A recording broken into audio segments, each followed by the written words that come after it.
So I want to put this gospel reading into context because it drops us right into the middle of a very intense situation.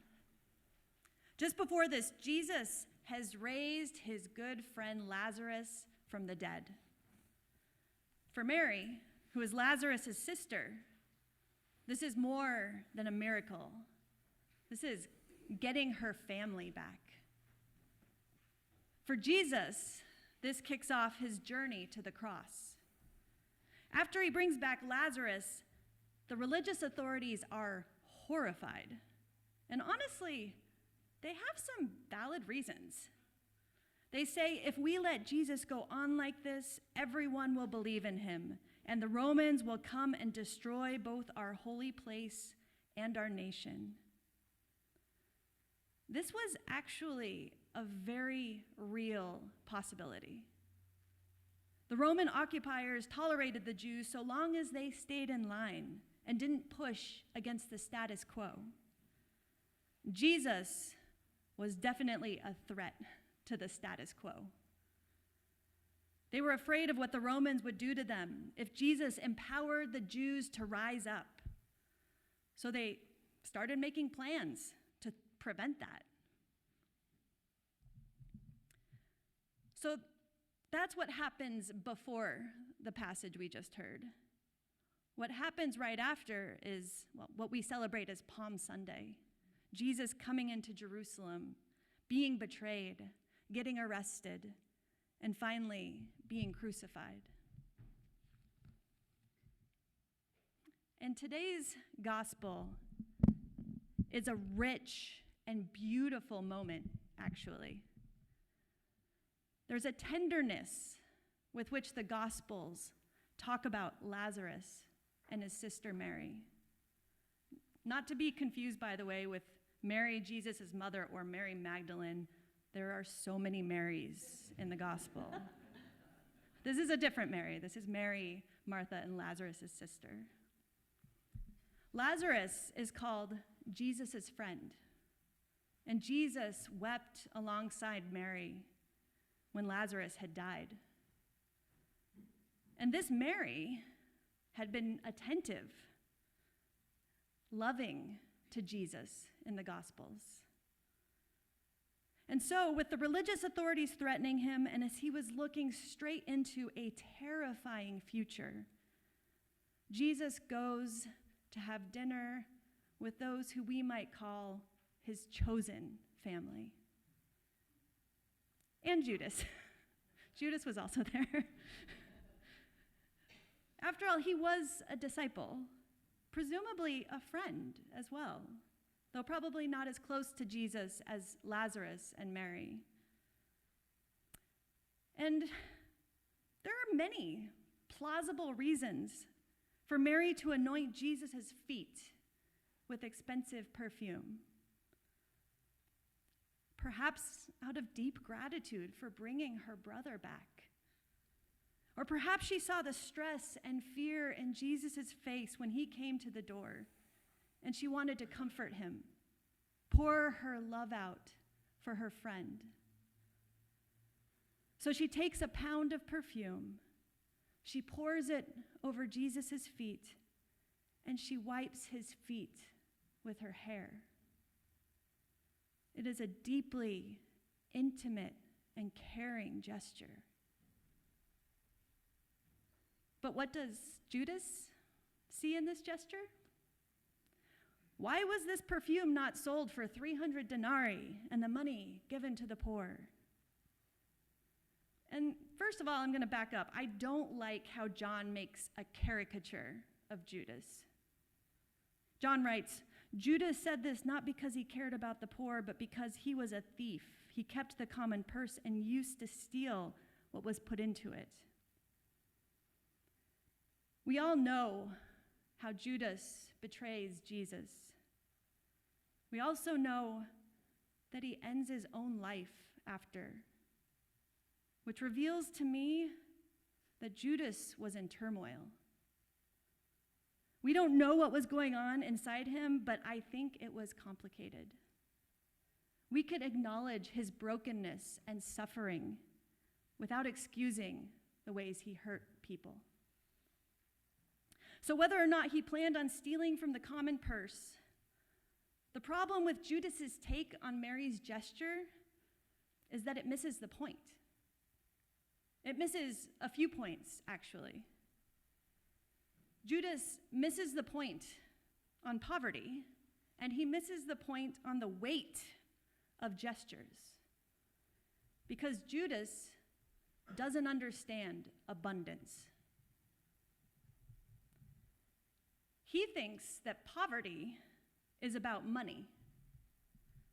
And granted, 300 denarii in his time was the equivalent of a year's wage. So that was some luxury perfume that Mary used. But a lifetime of wages donated wouldn't solve poverty. Not then, and not now. It's not a lack of money that keeps people in poverty, because there's actually enough for all of us to live and thrive.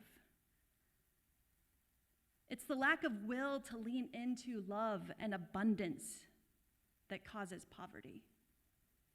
The lack of will to care just as much about the thriving of others as you care about your own thriving. Jesus doesn't say, you always have the poor with you, because he thinks it's the natural order of things. In fact, he's referring to a passage in Deuteronomy that says, I therefore command you, open your hand to the poor and needy neighbor in your land. The fact is, we don't often open our hands as widely as we could. We don't build up the part of our imagination that can conjure a completely different way of being, where everyone has what they need. A world built on God's abundance. We will have the poor with us, so long as there is fear of scarcity among us. We will have the poor with us, so long as there is sin among us. Poverty isn't about money, and neither is abundance. That's the other point Judas misses. Mary pouring perfume onto the feet of her weary and frightened friend is an outpouring of abundance, an abundance of care, an abundance of love. She lavishes him with the soothing feel and smell of that extravagant perfume, puts him at ease, creates space for rest and respite. And then she wipes his feet with her hair, an unbelievably intimate and vulnerable act. But aren't intimacy and vulnerability acts of abundance? Holding nothing back, trusting completely in another, giving freely and fully of oneself, making space for the fullness of a particular experience, for the fullness of another, for your own fullness. In washing Jesus' feet, I think Mary sets the stage for, or maybe even inspires, Jesus' own act of total vulnerability on the cross, giving all of himself, not knowing what might come of it, but trusting that nothing, not even the sin of the world, the sin that would send him to the cross, can overcome God's love. We can choose to turn away from that love, to ignore it, but nothing can separate us from it. That is the very definition of grace, that nothing can separate us from God's love. I feel for Judas, that he doesn't seem to understand grace. He seems to always to be questioning God's abundant love, and it leads him to betray his friend and teacher, even to end his own life. It breaks my heart that he didn't know that God's grace was so wide that it could hold even him with all his flaws and mistakes. I don't want any of us to go through life like that. To feel such scarcity that you feel like you have to take away from someone else in order to have what you need. To feel so broken that you can't possibly imagine that God's love could extend to you. I wish a little bit of Mary had rubbed off onto Judas. Mary seems to know that grace, that abundance in her bones. It's so present for her that it's easy to lavish abundance on others, on Jesus. She knows grace, so she embodies grace. She extends that grace to others. That's all I want for each of you and for myself.